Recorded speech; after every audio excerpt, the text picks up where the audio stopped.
Alors, on nous dit, les médecins me recommandent l'IMG. Donc, pour ceux qui ne savent pas, c'est l'interruption médicale de grossesse. Ça veut dire que le bébé, malheureusement, il a un problème, il n'est pas viable. Comment accepter cette décision? Alors, ça, j'ai envie de te dire, c'est il n'y a pas de réponse. Comment accepter l'inacceptable? Comment accepter de perdre son bébé? Très compliqué de répondre à ça. C'est quelque chose que de base, on ne peut pas accepter, mais qu'il faut apprendre à vivre avec. Première chose, j'ai envie de dire, ne culpabilise pas. Ce n'est pas de ta faute. Tu n'as pas fait quelque chose de mal. Tu ne vas pas faire du mal à ton enfant. Là, tu n'as pas le choix. Le choix tu peux avoir le choix au niveau de peut-être poursuivre ou non la grossesse. Parce que parfois, on propose de faire une IMG.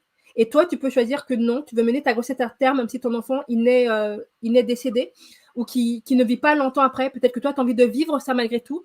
Si tout le temps qu'il est dans ton ventre, il a envie et que tu veux vivre ça, tu as le droit. Ça, le choix, il peut être à ce niveau-là. Mais voilà, souvent, quand on propose une IMG, c'est que l'enfant n'est pas viable et que là, malheureusement, c'est un deuil, c'est une perte, et l'accepter, c'est compliqué. Donc là, il y aura tout le processus de deuil, mais surtout, tu n'es pas coupable, tu n'as pas culpabilisé, tu n'as rien fait de mal, tu n'es pas défaillante, d'accord? Ce n'est pas de ta faute. Ce n'est pas de ta faute. Ça, c'est très, très important. Et si tu as besoin de te faire accompagner pour ça, n'hésite pas. Il y a des doulas aussi qui accompagnent pour ça. Ça, c'est important de le savoir. Donc, tu n'es pas toute seule. Et petit aparté dessus, il y a parfois des mamans qui vont faire une IMG toute seule parce que le papa ne se sent pas la force de les accompagner. Il y a des doulas aussi qui accompagnent pour ça. Vous n'êtes pas obligé d'aller seul. Si un membre de votre famille ne peut pas vous accompagner, faites-vous accompagner par une doula, d'accord? Elle peut être avec vous sur place, pas juste à distance, sur place, d'accord? Il y en a qui font ça. C'est important de savoir que ça existe. Donc voilà. Donc, comment accepter cette décision? Juste peut-être te demander qu'est-ce qui est le mieux pour ton enfant? Qu'est-ce qui est le mieux pour ton enfant? Et comment tu peux l'accompagner au mieux? D'accord? Comment tu peux vivre au mieux, l'aider à vivre au mieux cette transition, ce départ? Comment toi, tu peux t'accompagner aussi à vivre au mieux ça? Mais surtout, pas de culpabilité. Tu n'y es pour rien, ce n'est pas de ta faute. Est-ce qu'Audrey, il y a quelque chose que tu veux dire par rapport à ça? Alors moi, je comprends très bien ce questionnement puisque j'ai vécu donc une IMJ. Ouais.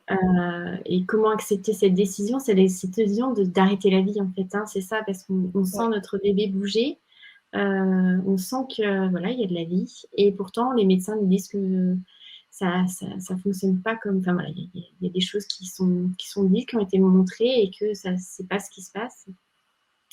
Et c'est tellement difficile de décider. Donc, c'est pour ça, déjà, comment accepter cette décision? C'est déjà décider si oui ou non. Donc, ce que tu disais tout à l'heure,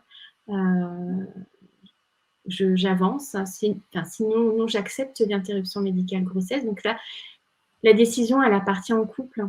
Elle appartient. Et c'est vrai que les questions à se poser, c'est comment je me projette avec ce bébé? Est-ce qu'il y a est-ce que je me vois m'occuper d'un enfant handicapé? Donc, je ne sais pas hein, quel est ta qu'est-ce que a ton bébé, mais voilà, se poser des questions sur le après. Et ça peut aussi des fois être par rapport à la santé de la maman. Donc, je ne sais pas trop comment c'est par rapport à toi, mais donc Et ce voilà. n'est pas de ta faute dans ce cas-là aussi. Hein. Tu n'as C'est pas ça. choisi d'être Ce malade. n'est pas Tu de n'as ta rien fait. faute. Ouais, ce n'est pas de ta faute. C'est ce qui est arrivé. Donc, accepter l'inacceptable.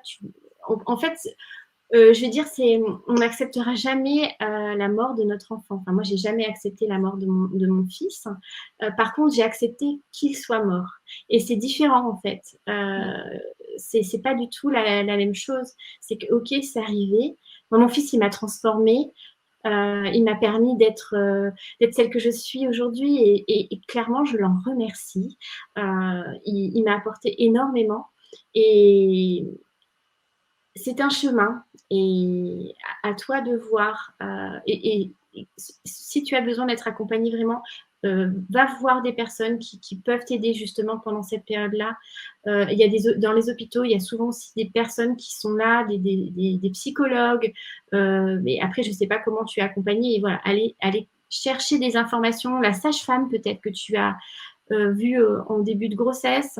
Voilà, trouve des personnes avec qui tu peux parler de ça, libérer la parole. Et c'est un moment, c'est une décision aussi qu'on doit prendre. Soit, alors moi, je propose souvent de s'isoler parce que l'entourage va vouloir s'en mêler, et c'est pas on n'a pas envie d'entendre ce que les autres vont dire.